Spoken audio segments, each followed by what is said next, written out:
Welcome to another segment of Sage Advice Unfurled, where we determine or discuss some of the most hotly contested rules in Dungeons & Dragons 5e. Now, this is a compendium that's maintained by Jeremy Crawford, who's the lead rules designer for 5e, and it's actually considered official ruling. So D&D Sage Advice actually takes precedent over any statements that are made out in the public forum. Like if Jeremy says something on his Twitter, those rules are actually superseded by the Sage Advice Unfurled or Sage Advice Compendium. So we go through that in a little bit more detail, a very specific manner. And the first thing we're looking at this week is class features, particularly the use of extra attack. So when you have an extra attack or a second attack, can you use multiple weapons to execute that extra attack, or do you have to use the same weapon twice or multiple times?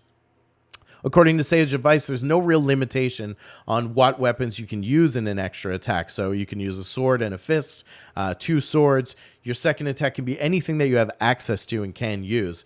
The only limitations that might play are whether or not you can actually draw that weapon. So your DM, according to the rules, might not allow you to attack with a sword, then sheathe that sword, pull a bow, knock an arrow, and use your second or your extra attack as an arrow attack. So you'll want to make sure that you and your DM are clear on that. But beyond that, you can use regular weapons, improvised weapons, unarmed strikes, or a combination of any of the above for your extra attack. The only limitation, like I said, is whether you can actually unsheath or sheath a weapon to make that happen. Keep in mind, too, and remember that the grapple action is an attack. So you can use one of your attacks to make a grapple to grab an enemy and the other to attack an enemy. So get creative in how you're mixing up the actual actions that you're taking with your extra attack. The only caveat is they have to be attacks. Next up on D&D Sage Advice Unfurled, we're looking at Barbarian specifics. 2 items in Barbarian that are hotly contested. One is Danger Sense. Danger Sense effectively works against breath weapons, any special abilities. So the idea was whether or not Danger Sense can help a Barbarian combat the effects of, let's say, a breath weapon or even a special ability that's not specifically a spell. The stipulation for Barbarian's Danger Sense is simply that the Barbarian must be able to see the attack or understand where it's coming from. And if you can see that attack, then you can use Danger Sense to mitigate the damage, provided that it requires a dexterity check. So any ability, effect, spell, or otherwise that requires a dexterity check can be mitigated with Danger Sense. The only caveat, like I said, is the Barbarian has to see it coming.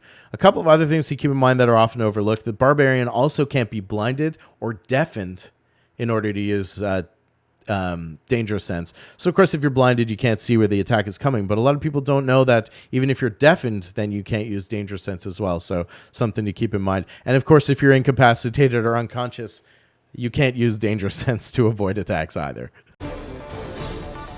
Second item up on D&D Sage Advice Unfurled. Again, with Barbarians, we're talking about use of Reckless Attack. And the question was, can Reckless Attack offer advantage on any enemy that attacks a Barbarian who's using Reckless Attack, or only the target of that Barbarian's Reckless Attack? And the answer is any enemy who makes an attack on a Barbarian who's used Reckless Attack for that turn gains advantage on the attack against that Barbarian. So that advantage applies to all enemies regardless of who the Barbarian's attacking. So think about it this way: the Barbarian executes a Reckless Attack. From that moment forward, he or she is vulnerable because of the nature of that attack, which means anyone who's attacking him, including ranged attacks, get advantage against the Barbarian in that case. So keep in mind, all attacks apply, not just the target that the Barbarian is attacking in that moment. Next up on D&D Rules Solution, we're talking about Bardic Inspiration and how it applies. Specifically, can Bardic Inspiration stack with other effects that are similar to, but not quite Bardic Inspiration? And the answer is Bardic Inspiration stacks with any effect that gives a like benefit, as long as it is of a different name. So more specifically, Bardic Inspiration, say it offers a D6, does stack with a spell like Guidance, which gives you a D4 to use in a similar manner. You can use both those inspirations together. They will stack. However, you can't, say, enjoy Bardic Inspiration from 2 different bards, because effectively they're both the same ability, they share the same name, so you can't stack Bardic Inspiration on top of other Bardic Inspiration. Similarly, if you had a magic equipment or gear that offered you Bardic Inspiration and it was called offers Bardic Inspiration, then that would also not stack with Bardic Inspiration. However, if it gave you an effect called Bolster Morale, that was also a D6, then that would stack with Bardic Inspiration. The determining factor there is they can't be named the same or from the same effect. Next up on Sage Advice Unfurled, we're continuing the conversation around bards, specifically around use of cutting words. This is one that has created some confusion around my table. So if you have a College of Lore bard, they have an effect called cutting words that allows them to almost use inspiration in another way, where you can either reduce the attack roll of a pending attacker or the damage roll of incoming damage based on your inspiration die. So the stipulation, though, is if you're using cutting words to lower an attack roll that's coming at you, you have to declare that you're going to use it before the result of the roll is known. Now, a lot of the confusion that comes around this is where players feel like, well, how do I know if I want to use it if I don't know if the attack hits or not? That exactly is the point. You don't know if the attack's going to hit. So as soon as a creature attacks you, DM rolls that dice. You need to declare, I'm going to use my cutting words to reduce the attack. The minute the roll is made known, you as a player will know if it attacks because you know your own armor class, and it's too late at that point, unfortunately, bards, to use your cutting words. What you can do in that moment then is use your cutting words to reduce the damage.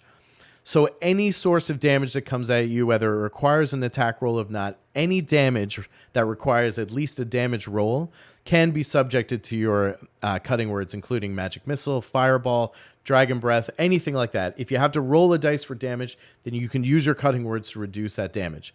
So remember, 2 applications of cutting words. If you're using it to reduce an incoming attack, you need to declare that you're using cutting words as soon as you know you're being attacked. And second, if you miss that opportunity, you can also use cutting words, or at any time you can use cutting words to actually reduce the actual damage once the roll is made. So that's how you use it.